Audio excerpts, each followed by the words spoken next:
कुटिया में बैठी सीता रानिया हिरन एक देखई हो रामा सोनमा बरन सारी देहिया निरख मन मोहे हो रामा सोनमा बरन सारी देहिया निरख मन मोहे हो।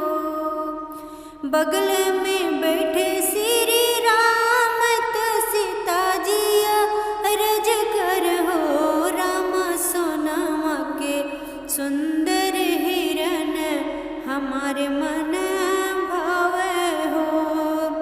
रामा सोनमा के सुंदर हिरन हमारे मन भावे हो। इतनी बचन सुनी राम त सुनहु ना पावै हो रामा हथवा में लेहल धनुहिया हिरन पीछे धावे हो। रामा हथवा में लेहल धनुहिया हिरन पीछे धावे हो।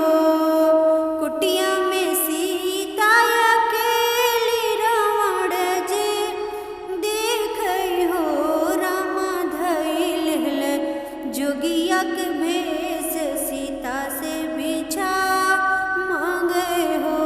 रामा धइल जोगिया के भेष सीता से बिछा मांगे हो।